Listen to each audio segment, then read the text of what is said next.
ሰላም ጤና ይስጥልን ውድ የረዛ ቲቪ ቤተሰቦች በያላችሁበት የዓለም ዳርቻ ሰላማችሁ እንዲበዛ እየተመኘን ለቻናሉ አዲስ ከሆናችሁ ቻናሉን ሰብስክራይብ፣ ቪዲዮውን ላይክ እና ሼር በማድረግ ቤተሰብ እንድትሆኑ በአክብሮት እየጋበዝን አሁን በቀጥታ ወደ ዕለቱ መረጃዎች አመራን።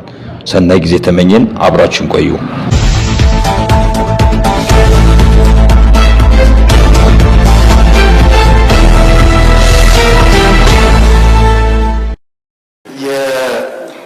ኢትዮጵያ ብሮድካስቲንግ ኮርፖሬሽን የቦርድ አባላት ሹመት ጥያቄ እንደሚከተለው አቀርባለሁ። የተከበሩ ዲያቆን ዳንኤል ክብረት በሰብሳቢነት ቀርቧል። የትምህርት ዝግጅነት የመጀመሪያ ዲግሪ በኢትዮጵያ ቋንቋዎችና የስነ ጽሑፍ ከአዲስ አበባ ዩኒቨርሲቲ አግኝተዋል።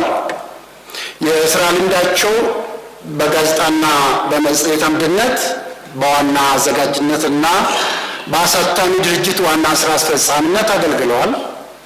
የተለያዩ ዩኒቨርሲቲዎች የሽልማት ድርጅቶችና የመንግስት ተቋማት የቦርድ አባልነትና የተቋም አምባሳደርነት ሆኖ አገልግለዋል ወይም እያገለገሉ ነው። በመምህርነትና በኢትዮጵያ ታሪክና ባህል ጉዳዮች በተመራማሪነት አገልግለዋል። በቤተሰብ ጉዳዮችና ማህበራዊ ችግሮች አማካሪነት እንዲሁም በኢትዮጵያ ፕሬስ ድርጅት የቦርድ አባልነትና የፋና ሚዲያ ኮርፖሬሽን ቦርድ ሰብሳቢነት ያገለገሉ የሚገኙ በአሁኑ ወቅት የኢፌዴሪ ጠቅላይ ሚኒስትር ማህበራዊ ጉዳይ አማካሪ ሚኒስትር በመሆን በማገልገል ላይ ይገኛሉ። በአጠቃላይ የተከበሩ ዲያቆን ዳንኤል ክብረት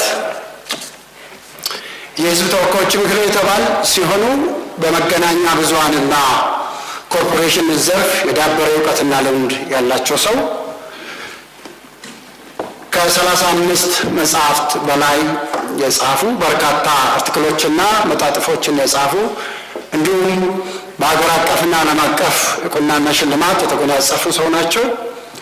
የሀገሪቱን ወቅታዊ ሁኔታና ብሔራዊ ጥቅም በአግባቡ በመረዳት ኮርፖሬሽኑን ተገቢ ሚናውን እንዲጫወቱ አቅጣጫ ማመላከትና መደገፍ የሚችሉ እጩ ሆነው ቀርቧል።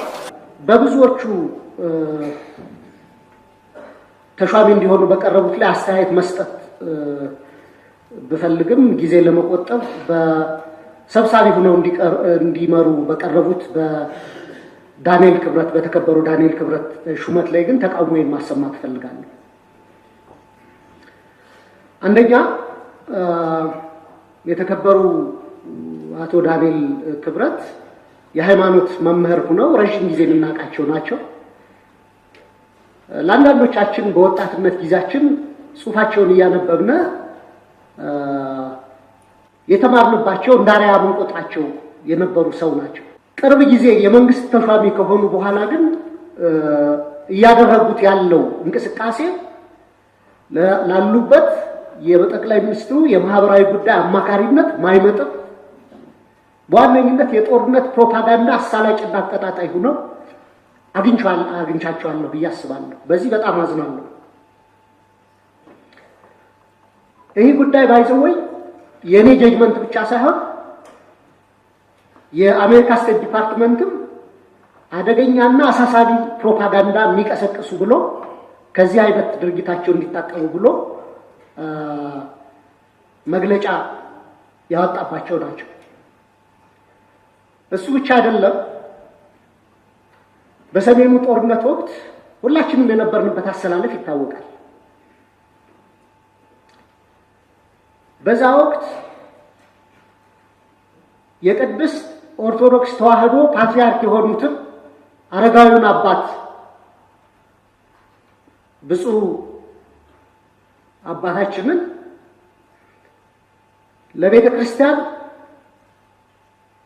ለምእመኑ ድህነት ለሀገር ደህንነት ስጋት ናቸው ብለው ከአንድ የሃይማኖት መምህር በማይጠበቅ ሁኔታ እኒህን አረጋዊ አባት ከፍ ዝቅ አድርገው በሚዲያ የተናገሩ ስለሆነ ብዙ ኦርቶዶክስ አማኝም በዚህ ስለተከፋ እና የኢትዮጵያ ብሮድካስቲንግ ኮርፖሬሽን ደግሞ የኢትዮጵያ ሕዝብ 10 ብር በየወሩ ከእያንዳንዱ ቤት እየተቆረጠ የሚተዳደር የቴሌቪዥን ጣቢያ ስለሆነ እንደዚህ አይነት አወዛጋቢ ሰዎች በቦርድነት እና በቦርድ አባልነትም በቦርድ ሰብሳቢነትም ከሚመሩት ይልቅ ሁሉንም የሚያስማሙ እኔ ለምሳሌ ዶክተር ጌታቸው ድንቁን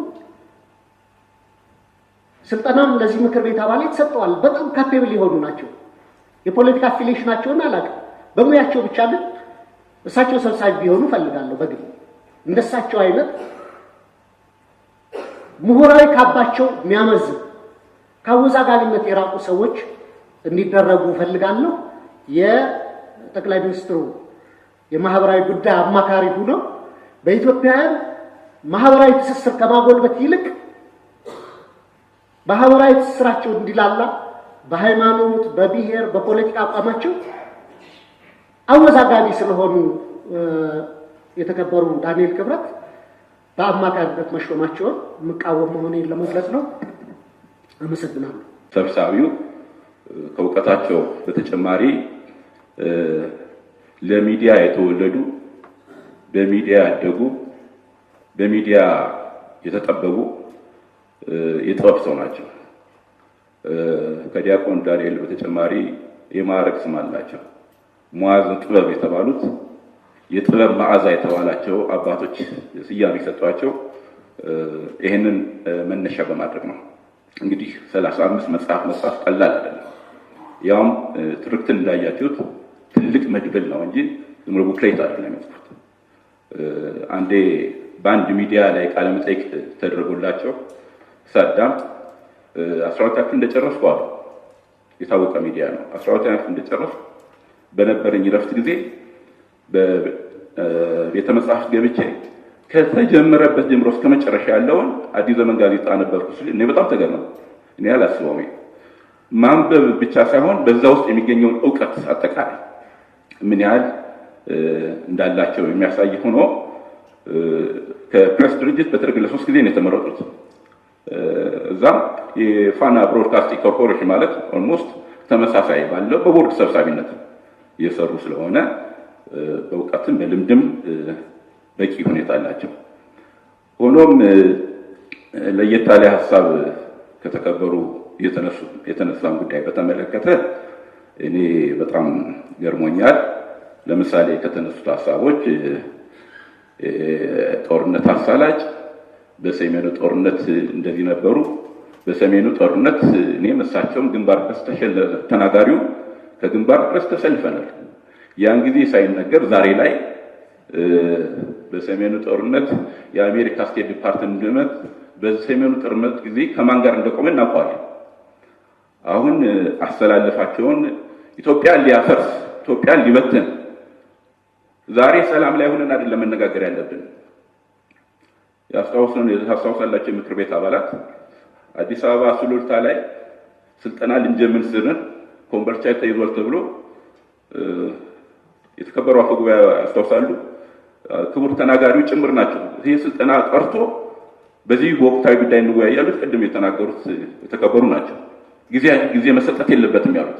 አሁን በተቃራኒው ደግሞ አሁን የጦርነት አሳለጭ የሰሜኑ ጦርነት ላይ ግፍ ፈጽመዋል የሚለው ይሄ አግባብነት አይጠበቅም። ከአንድ ምክር ቤት አንድ ይሄ እንዲመዘገብ ስቴት ዲፓርትመንት የለ ሌላ ሁሉ ዓለም እኮ ኢትዮጵያን ክዶ ነበር በዛ ሰዓት። በዚህ ጊዜ ከኢትዮጵያ ጋር ስነ ስርዓት እርስዎ እንደ ልብ እንደተናጉኛ እናገራለን፣ አድምተን እናገራለን። የስነ ስርዓት ጥያቄ አለ። ለእኔ መልስ እንዲሰጠኝ የምፈልገው ሞሽኑን ካቀረቡት ጥያቄ የሚያቀርቡት ሞሽኑን ያቀረቡት ወይም በተከበረው አፈ ጉባኤ እንጂ የተከበረው የምክር ቤት አባል ለእኔ መልስ የሚሰጥ ከሆነ እኔ ተጻራሪ መልስ መስጠት ይችላል። እሺ መመለስ ይችላል። ስለዚህ አሁን በሰላም ጊዜ ግን አስተላለፍን ከሌላ ጋር አድርጎ በወቅቱ በቁርጥ ቀን የተገኘን የሀገር ልጅ በዚህ ሁኔታ ለማጠልሸት ማሰብ ትክክል አይደለም።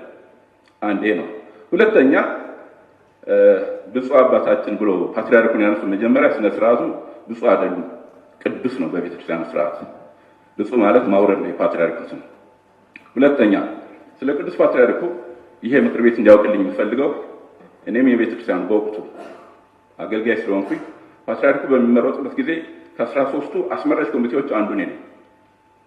የአስመራጭ ኮሚቴው የህዝብ ግንኙነትን ደርቤ የፋይናንስን ስራዎችን ስራ የነበርኩና ምርጫውን ከመሩት ሰዎች አንዱ ነኝ። ከኔ የሚቀድምና የሚቆረቆር ያለ አይመስለኝም። አሁን በዚህ ላይ ግን የተከበሩ ዲያቆን ዳንኤል የቤተ ክርስቲያኗ ብርቅዬ የቁርጥ ቀን ልጅ ናቸው።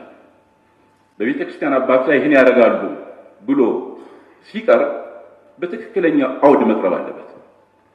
በወቅቱ የሃይማኖት መሪ ለምን ከሰማይ አይወርድም ያለ ቦታው በፖለቲካ ውስጥ ከገባ ኖ መግባት የለብህም ማለት ትክክለኛ ነው።